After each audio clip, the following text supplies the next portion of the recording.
જય માતાજી મિત્રો, હું છું તેજસ પટેલ GJ03. સ્વાગત છે મારા નવા વિડીયોમાં. કેમ છો બધા? મજામાં જ હશો? તો ચાલો આપણે આજે જવાનું છે રાજકોટ. તો ચાલો જઈએ રાજકોટ બાજુ. તો મિત્રો ફાઇનલી આપણે પહોંચી ગયા રાજકોટ બાપા સીતારામ ચોકડી એવો. પછી તો મિત્રો ભૂખ લાગી હતી એટલે આવી ગયા પાણીપુરી ખાવા ફૂલ બાર કાઢી હતી. પછી તો મિત્રો લઈ લીધી પાણીપુરીની પ્લેટો અને ખાટું પાણીઓ. પછી લઈ લીધી સૂકી પૂરીઓ. પછી તો મિત્રો આપણા રંગીલા રાજકોટમાં આવી ગયા ક્રિકેટ રમવાઓ.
આજનો વિડીયો અહીં સમાપ્ત થાય છે. જો તમને વિડીયો સારો લાગ્યો હોય તો લાઈક કરો, શેર કરો અને સબસ્ક્રાઈબ તો બનતા ને મેરા ભાઈ.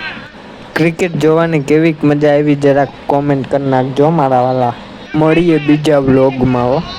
રાધે રાધે.